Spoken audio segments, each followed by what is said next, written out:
Thank you for coming. Listen to me talk about functional programming for 20 minutes. I do appreciate it. So, hi. As Carol just said, I'm Jake. So I'm Jake Woods. I'm a lead developer in the Resi line of business. I don't have a slide for an inclusion moment, but I do have an inclusion moment. So I'm lucky enough in my career that I haven't had to face much exclusion. You can probably tell. But what I have been lucky is on my previous project, which was the e-brochure project, I worked with a large number of people from different backgrounds, different types of diversity. And that project is far and away the most successful project I've ever run. It was ahead of time. We built a whole product in like 4 months. And pretty much on every mark, it has nailed it. And it really came down to the diversity of thought that was in the team. And it was a really good example of what we talk about when we say that diversity works. So that's my inclusion moment. Cool. So another thing that you should know about me is I love talking about functional programming. So this is great, right? I really, really enjoy talking about functional programming. And of course, doing functional programming. So today, right, the title's not super obvious. So you're probably thinking, what are we doing today? What is Jake going to talk about? And I'm actually going to start with what I'm not going to talk about. So I am not going to try and convert you to functional programming today. I'm not really going to teach you functional programming, to be honest, because I haven't got time in 20 minutes, and that's not what I want to talk about. So what I want to talk about is I want to help people understand why functional programmers bother. Right? So functional programming is known as something that's difficult to do. Right? It's challenging to learn. I think it is. It was for me. But people are doing it, right? And people enjoy it. So why? Why do they enjoy it? What's the point? That's what I want to talk about. So if I can get people to understand a bit more where people like me are coming from, then I've done my job. All right. So who in the room has either tried to learn functional programming or is currently trying, engaging with functional stuff? Yeah, so a lot of people. And if your journey was anything like mine, it's a bit like this. The functional journey. So a lot of the people I've spoken to, what tends to happen is you hear about functional programming and you're interested. So you either buy a book or you Google something or you watch a YouTube video. And typically it goes something like this. So the first thing that people will teach you is they'll teach you about functions. Right? Functional programming functions. This one seems obvious. So you can see on the screen I've got this add function. So it's a thing named add. It has 2 parameters and it returns the addition of A and B. Right? And they go, all right, functions. And so we can call a function. So if I do add 1 and 2, then I want to know what that's going to return. Right? So I can basically take my function, substitute A for 1, B for 2, and I just find and replace things until I get my result. Right? So A is 1, B is 2, add them together, and I end up with 3. Right? So functions. We've learned functions. We're on our path. So the next thing that you typically learn is recursion. Right? So it's a function, and somewhere in its body it calls itself, and it ends up doing a loop.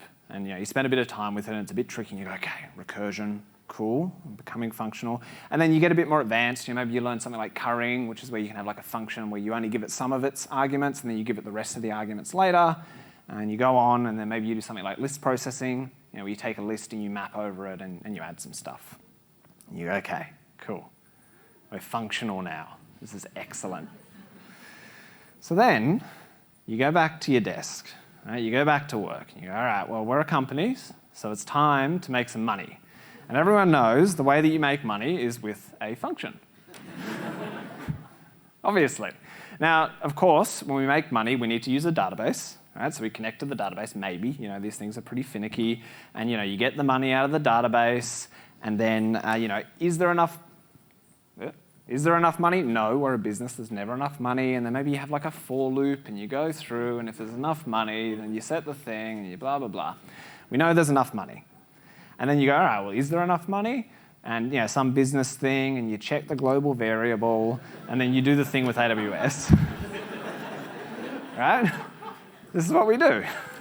And you close it out, and you go, well, if there isn't enough money, you just log it, do something else with AWS, and we're done. Right? So let's review. Bam. Excellent. Move that card to done. And you think, well, something's wrong, right? We didn't use any functional stuff. We didn't do a single functional thing in there. Like, we could have replaced some stuff, but we didn't. And I think this is a really common experience for people who are learning functional programming. You learn all these nice concepts, and then you go and try and apply them, and there just seems like there's no relevance. And so, why bother? Right? Why bother? And I'm going to answer that question with another question.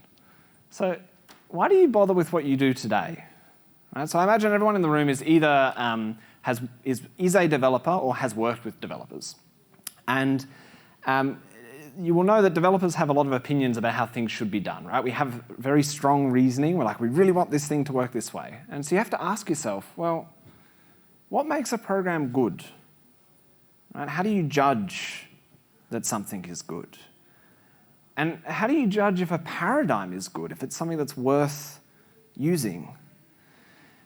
Something that I think is really interesting about software development is there is basically no scientific evidence for this. Right? There are studies, mostly they claim there's weak correlation for things, but there's not really much scientific evidence that you should use for OO or functional or Scala or Ruby. There's very little.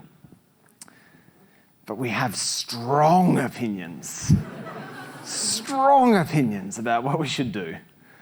Right? So why do you bother? Whatever it is that you like, if you like OO, that's cool. If you like functional, that's cool. We're all friends. But why do you bother? And I have some conjecture. I've got no science, I've got conjecture. So I think the first reason people do whatever it is that they're doing is because you know it, right? You're not going to do something that you don't know. But I think the other more important thing is that it works, right? Everyone's got a way of building things or developing stuff, and whatever it is that you're doing, it has to work, otherwise you would do something else. But I think over time, as developers try different things, or I think as people try different things, you tend to develop a set of preferences. Right? I like unit tests.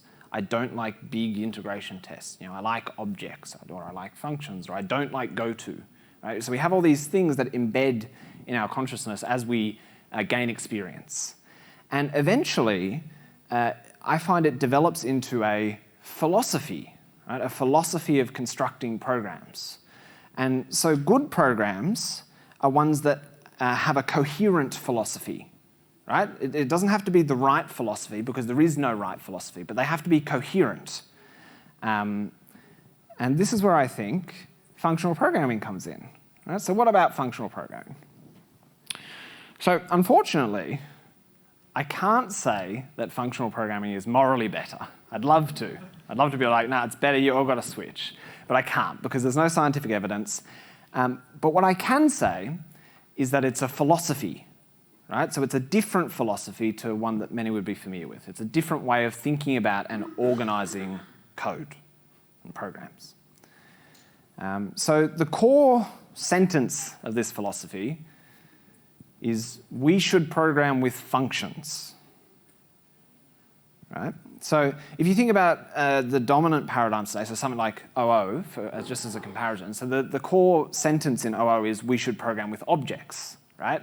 If you're doing object-oriented programming and you don't want objects, nothing is going to make sense in that paradigm because any of the patterns, they all rely on you wanting to use more objects.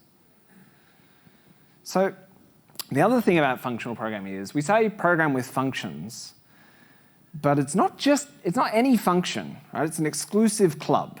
They have to be pure.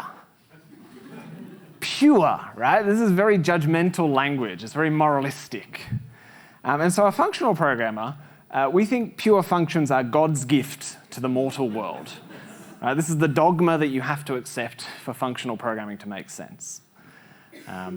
So if you haven't encountered pure functions before, you're probably thinking, well, okay, what's a pure function? That's a fair question. So the first thing a pure function is a function. Right? That seems kind of obvious. A pure function is a function. So for example, you remember our friend, the add function from before. So it has a body and it has a name. They don't technically have to have names, but this is slides. And it returns some value. The second thing a pure function needs to be is they need to be deterministic. Right? So what I mean by that is they need to be same input, same output. Always. Right? So it's not like same input, same output sometimes. It's all the time, same input, same output. So what do I mean by that? Well, think about addition. Right? So you can think of addition 1 plus 1. You can think of plus as a function that takes 2 parameters and returns the result. No matter where I do this in my program, this is always true. Right? It's never like 1 plus 1 is some string or something weird in some languages, but we're not going to talk about that. This is true. And so then things like add, our friend from before, it only uses deterministic functions, so we know it's deterministic as well. Right. What about this function? I've got this function called increase, and it takes a value, and I haven't shown you the implementation. But what I have shown you, it's a bit grey on the slides, is that increase 5 returns 6. So what we want is whenever I call increase with 5, I'm going to get back 6. Unfortunately, in this case, that is not true. It returns 7, so it is not deterministic. Why? Because I decided to make it that way with a global value. And so you can see here, the use of the global value means that it's not deterministic. We hate this. We really hate this. And in fact, we hate it so much that we've given it a slur, a dirty word, side effects. Side effects. So anything that breaks determinism we would call a side effect, and we don't like this. Now, funnily enough, this is actually not enough for a function to be pure. No, it's not enough. They also need to be substitutable. Now, substitutable is often called referentially transparent in math language, but that's a mouthful, so I'm calling it substitutable. And the idea is, it's a little bit weird, if I take a function and I replace it with its value, I have the same program. And the program bit's really important. So for example, let's say I have this add5 function, again, no body, and I know add510 returns 15. Then the program add510 and the program 15 need to be exactly the same for all intents and purposes. So from a user's point of view, when they're compiled or run, they should do the same thing. So for example, add5, 15. And so we ask, OK, well, are they the same? Well, I elided the body, and you should know at this point of the talk that that is a trap. So in this case, no, they are not the same. I have an add5 function, and it does indeed add 5, but it also prints the word suffer to the console. So when I have the program add510, print suffer and 15, 15 is just 15. So it's not substitutable. And again, we hate this. It's a side effect. Oh. And so we have good language for this. We call it impure. Right? So it's impure. And what a functional programmer wants is we want as much purity as possible because we believe that purity makes good programs. Right? So this is the philosophy. You have to want pure functions for any functional concepts to make sense. So often I go to other functional talks and I talk to people afterwards and they say, I didn't really understand the motivation. And it's because typically the motivation is more pure functions. All right, so let's recap. A pure function is deterministic, substitutable, and as a result, it's side effect free. So that's what it is. And you might think, OK, I get what it is. But then why would I use it? What benefit do I get from adopting this model? So functional programmers really love pure functions, but everyone has different reasons, right? And you will all have your own reasons. Or you might not like them at all, and that's OK. We can still be friends. It's all right. Some people, they really like the simplicity, right? The idea that all of my code only depends on its inputs. Right? That's a really nice property. Because often in other paradigms, you don't necessarily have this. And so what code gets run can change depending on the context in which it runs. And as a result of this, you get trivial testing. Right? There's no setup. You just need to produce the inputs and get the results. Right? So that's really nice. And also, refactoring becomes really simple. Because of substitutability, you can take any tree of functions and just move it, and you know it's going to work, as long as everything is pure. But ultimately, it really just comes down to one thing, and that is that it works for us. Right? So every person's got a different reason, and they like pure functions, and so they have adopted it as their philosophy.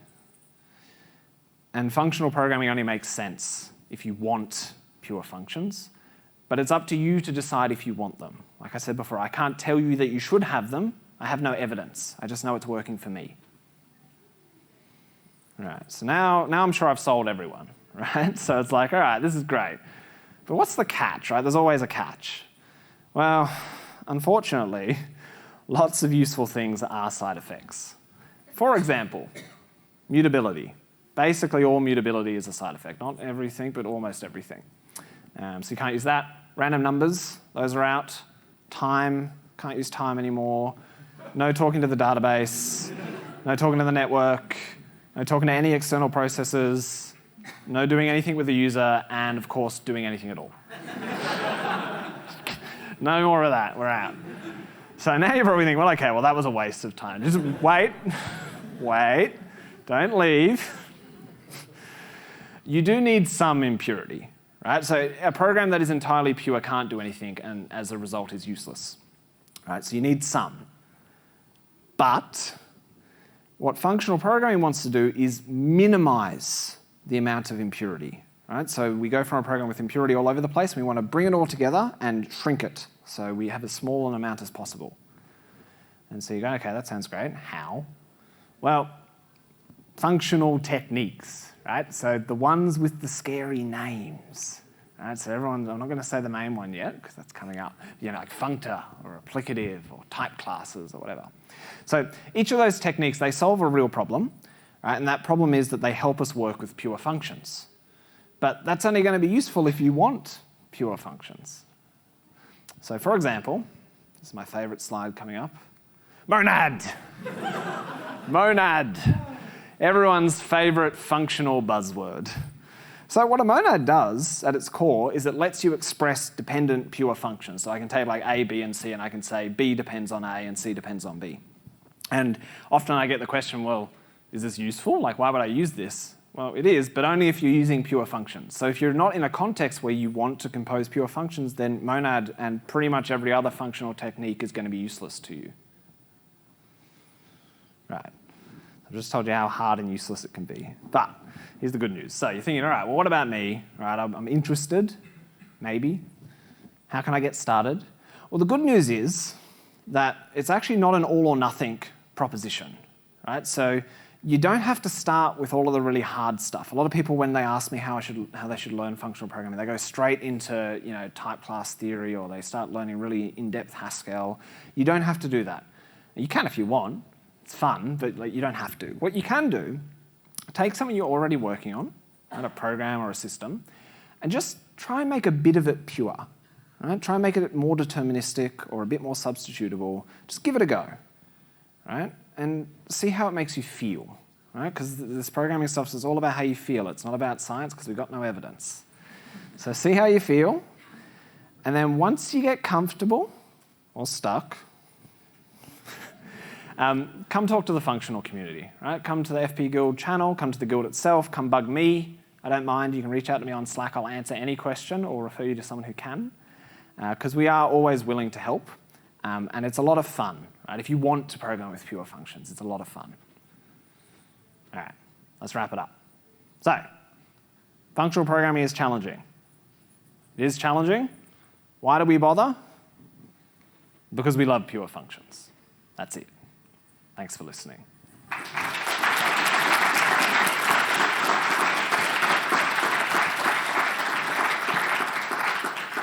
Question time. Now, I will wait an awkward amount of time for a question if I need to. All right, so do you still write making money functions like that way after you use functional programming? I actually don't anymore. Pretty much every bit of that function, I picked a thing that I no longer do or have replaced with a functional equivalent. But it depends on the context. So if I was on a team who wasn't as far along their functional journey as I was, then I would rein it way back. Because it's about getting the team comfortable. Like everyone who's working on a code base needs to be comfortable. It's not just where I'm at. But for my personal projects, no. Yeah.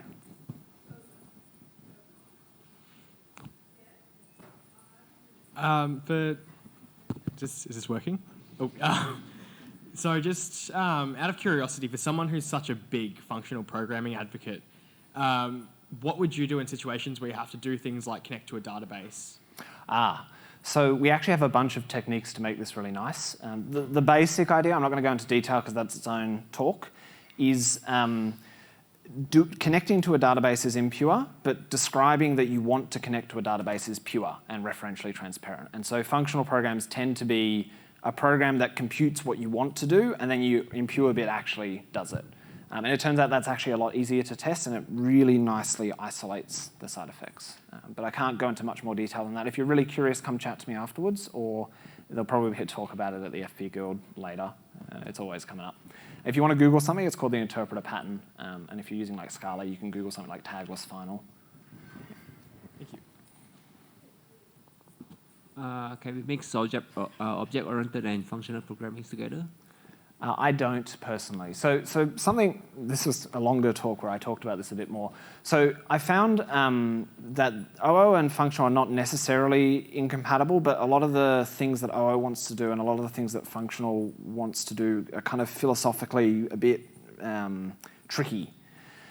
Because what objects primarily do is you take some mutable state and you encapsulate it, right? You hide it from the world, and then you have methods to make sure it transitions correctly.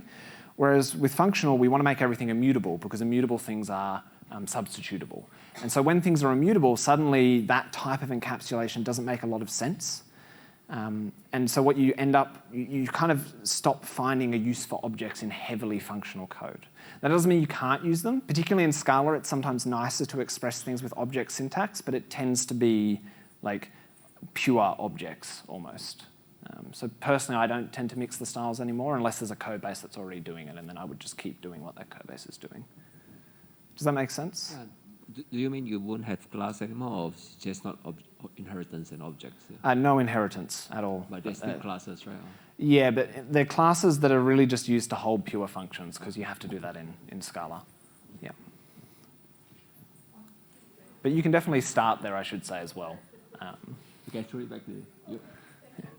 Just a quick addendum to that as well. You can start with objects and you can just start making their methods a little bit more pure, and that works really well as well. It's just eventually you get to a point where they're not giving you enough value for money, at least in my experience.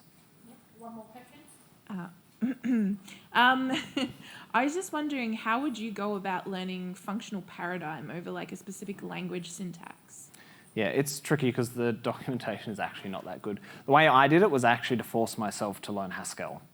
Because what I found is a lot of the patterns that we currently use are just copied from Haskell, so it's like the source of truth for these things, and it's been the most approachable for me. But it is quite challenging. Like, I wouldn't recommend someone start there.